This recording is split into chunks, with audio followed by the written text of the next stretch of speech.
All right, I'm here with Robert Wyne. Thanks, Robert, for joining us. I wanted to talk with you in particular because you're a prolific client who has many high-quality inventions, and I know that many of our clients are interested in, hearing success stories and what has worked for other inventors and kind of what your process is.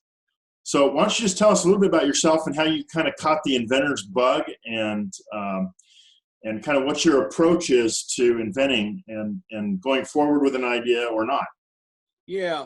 Well, first of all, I'm a restaurant owner, seafood restaurant owner here in Ocean City, Maryland, and a lot of my products derive from a daily problem.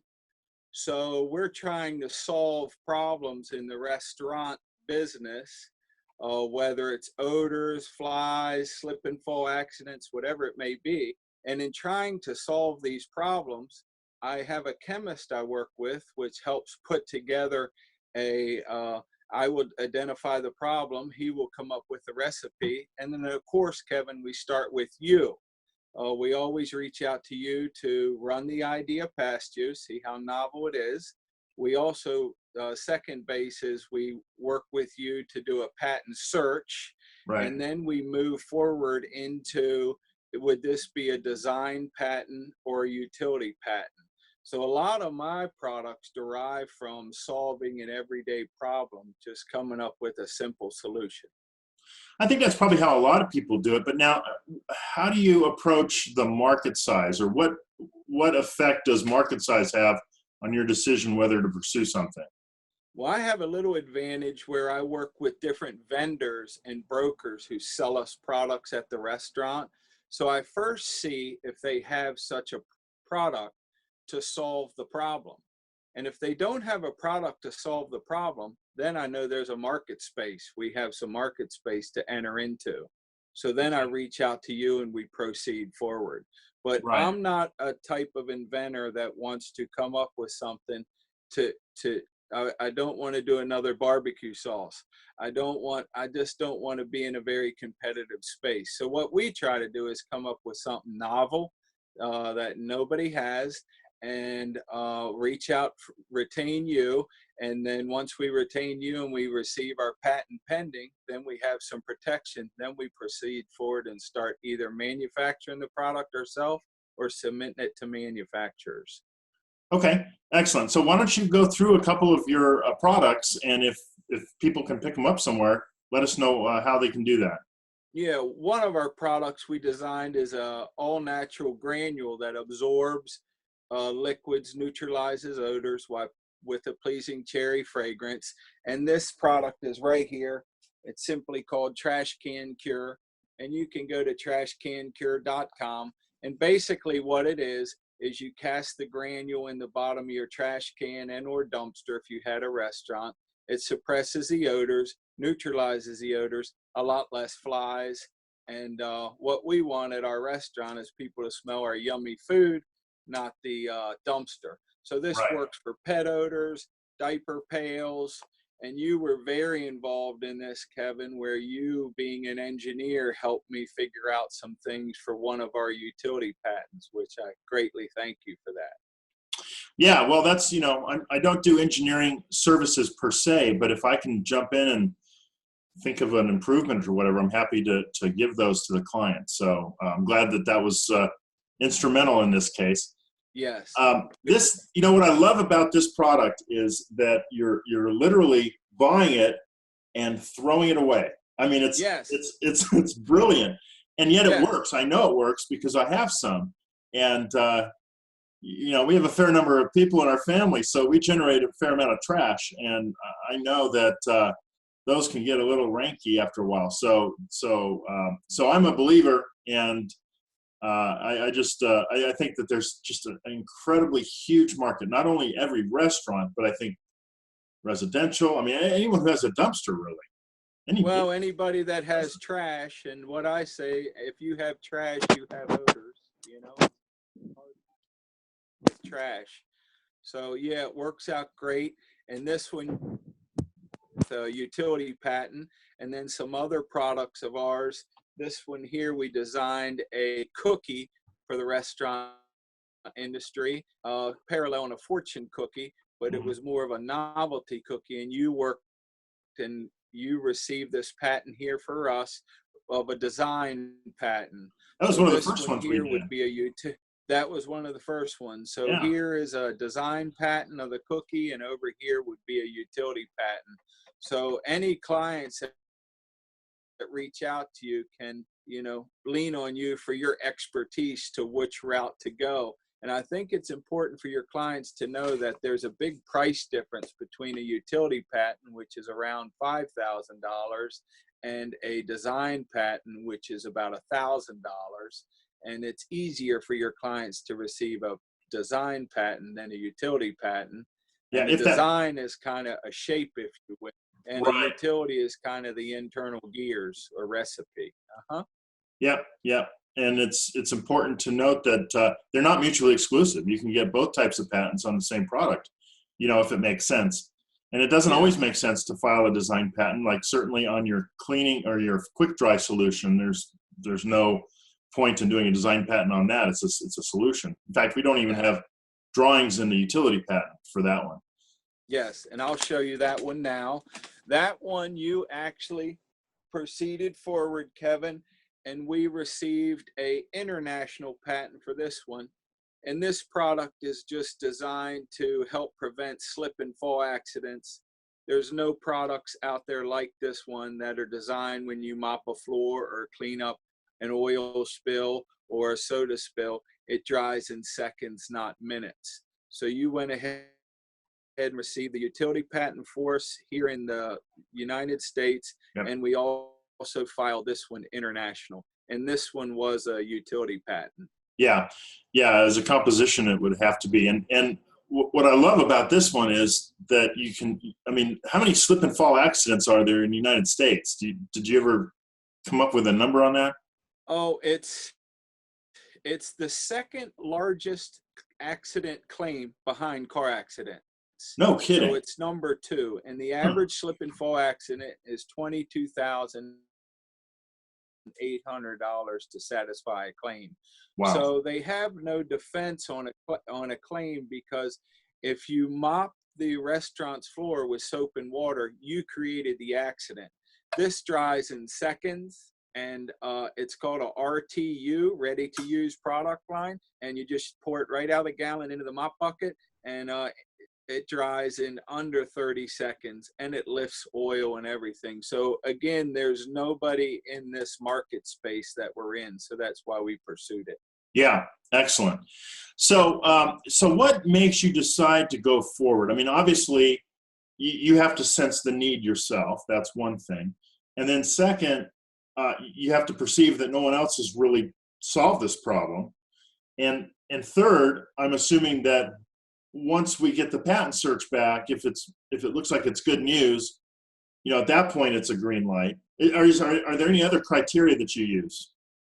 Again, just making sure nothing's in the marketplace. And I've always been an inventor and entrepreneur. I just trying to get something to the market. It's extremely difficult once you patent it. It's a whole nother process to Yeah. get it out to the marketplace. But they're going very well for us, and it's just drive. You have to wake up. You have to love it. You have to live it. It has to be in your blood. There's a lot of hurdles, but just keep pushing forward, and you'll catch a break along the way. But the biggest thing is believing in yourself and believing in your product line. Yeah. Excellent. Well, have you had any market feedback from these yet? I mean, what are people saying about it? I mean, that's certainly, to me, that would be the validator to move forward. If disinterested parties, not family and not friends, are Yeah. telling you they want this product and they like it. Right now with the InstaDry, I'm working with OSHA, and OSHA's national about safety. And Oh I yeah, do a demonstration for them next week at their headquarters. So excellent. we're getting OSHA involved. I also reached out to different insurance underwriters, and Oh, insurance companies, and they're also have a great interest in this because this can lower the insurance claims. If this lowers insurance claims, this lowers all of our lives. When we go into a restaurant, purchase something, go into a supermarket and purchase something, the insurance, liability insurance, so expensive.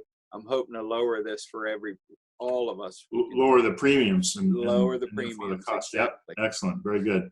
That's my goal. So we're going after, the insurance market to kind of do a top-down marketing strategy, and OSHA to do another top-down. Excellent. Good. Well, I mean, you've got great products there, and clearly they're novel because we were able to get the patent through. And I wish you the best of luck on all those. Thank you. And I can't thank you for what a great job you and your team has done of keeping Good. us abreast, fighting. And this one was rejected a couple times, but you went back to the plate for us and fought for us, and it took a couple go rounds, but you were able to get it through, and I can't thank you enough for that. Yeah, well, my pleasure. And it's always nice when we see a utility patent come through and get approved because generally the odds are on utility patents are about 50%. Just in general nationwide. And with design patents, they're more like 95%. So, Wow. it's certainly worth a conversation when you have an idea to figure out, well, what's the best patent strategy based on costs and what you think is going to happen at the patent office. And, that's what we do. So that's where your expertise comes in. And everybody needs to know that first base is identifying a product. Second base is seeing if it's out there. Third base is definitely contacting you and spending the $499 to do the patent search, and then getting your input because you do a very nice layout of if they should proceed forward or not. So yeah. a very easy layman way to understand if we should proceed forward. Yes. Yeah. Well, and that's one thing that I'm happy to do is talk to people after, we get the search report back and kind of dissect it and say, what does this really mean? And, often we have a saying that the inventing doesn't start until you get your patent search back. Because, now you'll know what the holes are in the marketplace and what things, where the areas are that we might be able to make some novel improvements. So, right. Yeah, excellent. Well, I appreciate the time and I thank you for all you've done for us. And we have, I believe we have 2 more patents with you pending that I hope we have a good outcome with. And I think that will be 5 in total we've done with you. And you've also assisted us in a trademark that we were never able to get until you got involved. So we thank you for that as well. Yeah, well, it goes. I should mention I'm happy to give trademark advice, although I'm not supposed to as a patent agent. Yeah. But I've done a lot of trademarks, so I'm happy to at least point you to the right direction and maybe get you to someone who can, answer your questions. So you pointed us in the right direction, and we thank you for that as well. Good. All right. Well, thanks again for the time, and I'm sure we will be talking soon. Yes. Take care. Thank you. Bye-bye.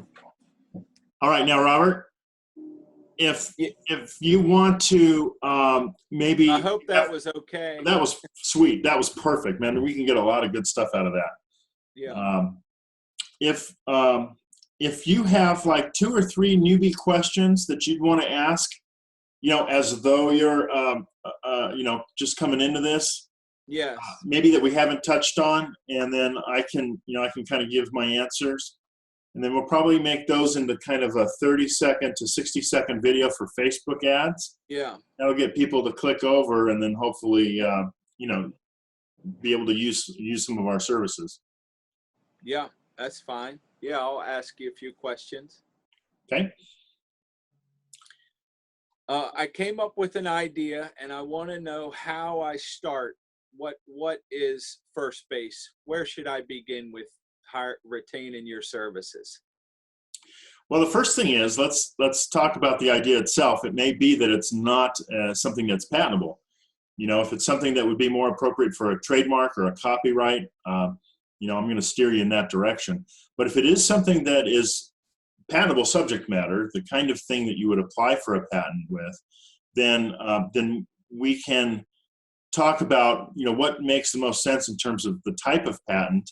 And if it looks like it's going to be a utility patent, which is what most people mean when they say patents, then what we'll do is probably do a search first if you haven't done your own.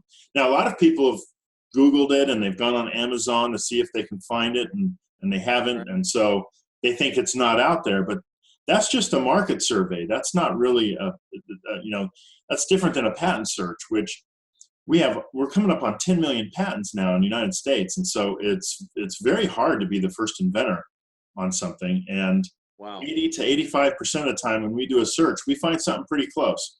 So that would be the first step. Spend a little money on the patent search. And if we don't find it, then we can talk about maybe that has reduced the risk enough to justify expending more on a patent application. But if we find something close, then, you know, we can have a conversation about what that means. Maybe you retool it, or maybe the patent search gives you some ideas about how to make different improvements that you hadn't even really thought of. Yes. In fact, sometimes we had one client who we found the exact same thing. I mean, it was identical, and it was patented 2 years earlier. And she was very disappointed, right? But she called the guy, and he wasn't using that patent. It was sitting in his file cabinet, and she bought it for $2,000, which is, you know, less than we would have charged to write a new one. And now she has an instant patent, so she's suddenly in the game. So thinking outside the box sometimes can be valuable. And, you know, I'm always welcome to talk to new clients about what the patent search means and maybe what the next strategy is.